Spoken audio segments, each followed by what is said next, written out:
Estamos de regreso y en este caso, en esta investigación de lo sucedido en Ayotzinapa, bueno, en Iguala, con los muchachos de Ayotzinapa, se han señalado por parte de diferentes organizaciones, diferentes especialistas, inconsistencias en las investigaciones, falta de líneas de investigación, de instancias relacionadas con todo este tema, y una de las más puntuales ha sido Amnistía Internacional. Así que agradecemos que esté aquí en el estudio Perseo Quirós. Él es el director ejecutivo justamente de Amnistía Internacional en nuestro país. Bienvenido, Perseo, gracias por estar aquí. Hola, gracias por la invitación y es un gusto estar aquí. Muchas gracias. Ustedes ayer dieron a conocer o revelaron, evidenciaron varias cosas que tiene pendientes esta investigación del caso Ayotzinapa. Si bien los papás ya lo habían señalado, lo señalaron en este mismo espacio de las 3 de la tarde los estudiantes. Entrevistamos casi después de las cosas que sucedieron de aquel 26 de septiembre a Omar.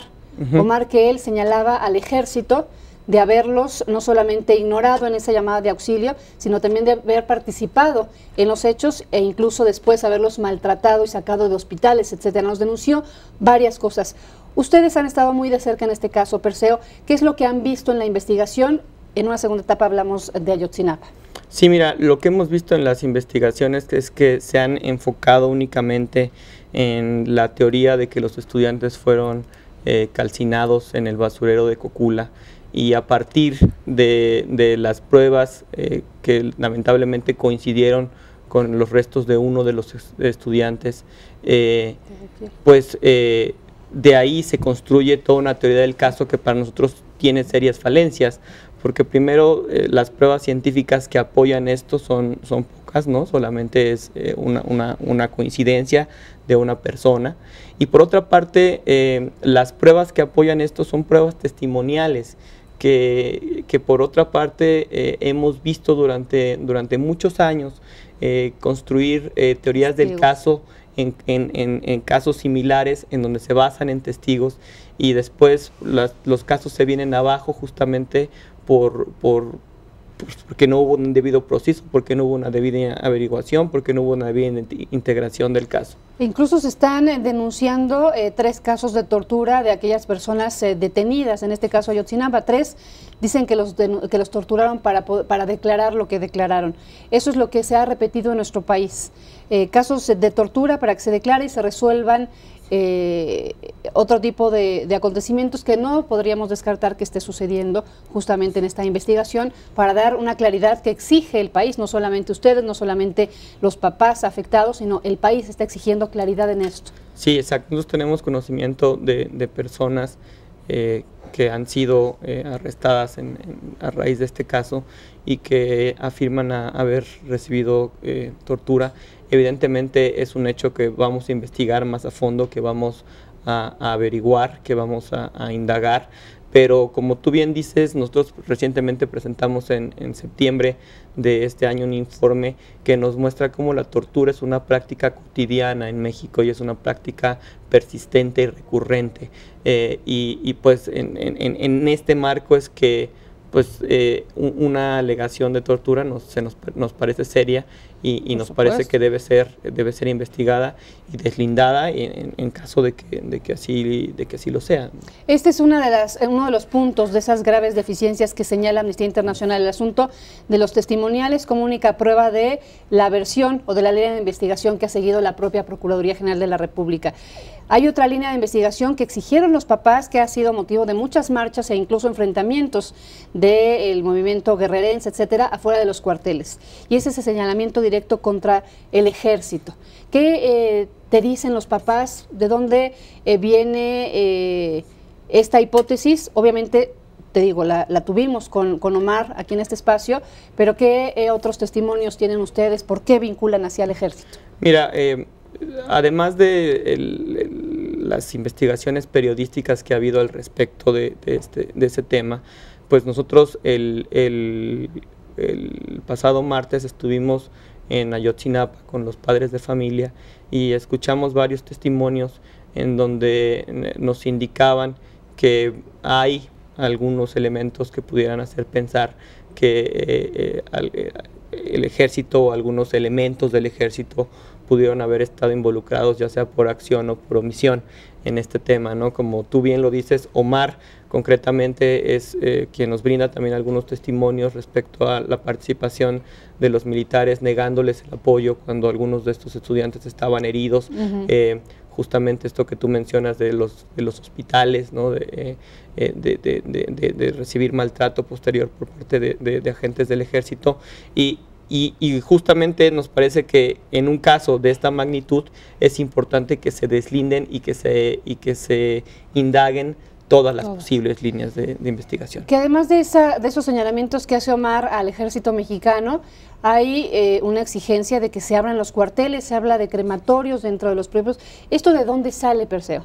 ¿Por qué se pide todo esto? Mira, este es un tema que están pidiendo los padres de familia, y evidentemente si uno tiene memoria histórica y recuerda justamente lo que ha pasado en este país, el tema de las desapariciones forzadas, hay una gran deuda histórica en el país. Nosotros pensamos que el tema de las desapariciones forzadas, o como sociedad tendemos a pensar que el tema de las desapariciones forzadas no se dio en México. Sin embargo, recientemente hubo un informe de la Comisión de la Verdad del Estado de Guerrero en donde documentan varios casos de desaparición forzada, el mismo informe que dio la Comisión Nacional de Derechos Humanos, donde documenta desapariciones forzadas en los años 60, 70, en el periodo denominado como la Guerra Sucia, y en muchos de estos pues hubo participación del ejército. Entonces, ahora los padres ante estos hechos o ante estos cuestiones que se mencionan, pues evidentemente una de las cosas es queremos ver los cuarteles militares, ¿no? Y de ahí sale la demanda y la exigencia de los padres de revisar los cuarteles militares.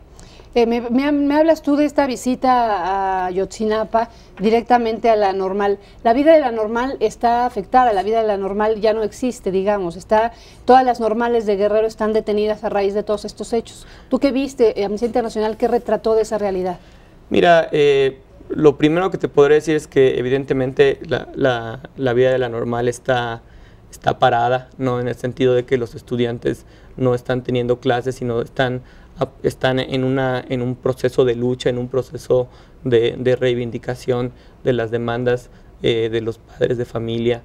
Esto ha afectado profundamente a la Normal y a las comunidades donde los padres de familia pertenecen. Nos hablaban los padres de familia también del hecho de que en muchas de sus comunidades hay una fuerte presencia policíaca, que ellos se sienten constantemente vigilados, que se sienten, digamos, en lugar de protegidos, se sienten vigilados o se sienten, pues sí, de alguna manera intimidados por las fuerzas de seguridad, que nosotros no estamos diciendo que así lo sea, pero eso es lo que los padres nos están manifestando, y lo que los padres sienten, y esto es muy importante decirlo, ¿no?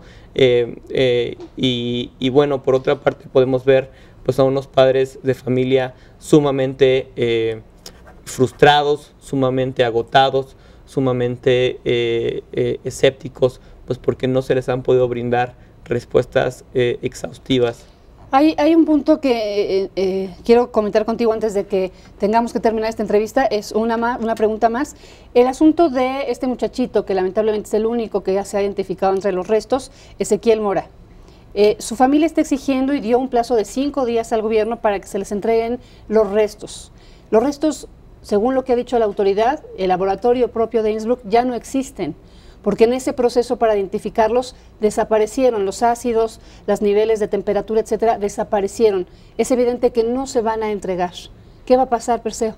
Pues mire, este es un tema más bien que habría que conversarlo con los padres de familia, y también aquí uno tiene que entender los usos y costumbres, las tradiciones a las que los padres tienen, y pues una de ellas que cualquier padre quiere el cuerpo de su hijo por lo menos para llorar algo. Para llorar algo, para velarle, es lo que quiero llorar. Exactamente, para poder tener este proceso de duelo, y que pues al parecer no va a poder ser posible, pero pues tendrán que tener mucho tacto y tendrán que tener mucho cuidado al explicar esto las autoridades a los familiares de este chico. Pues una larga charla que se podría uno tener aquí contigo. Lamentablemente el tiempo de televisión es tirano, pero agradezco mucho y espero que estemos en comunicación, Perseo. Al contrario, estamos a sus órdenes y pues estamos dándole seguimiento a este caso. Así es, gracias, igual que Efecto Noticias y México.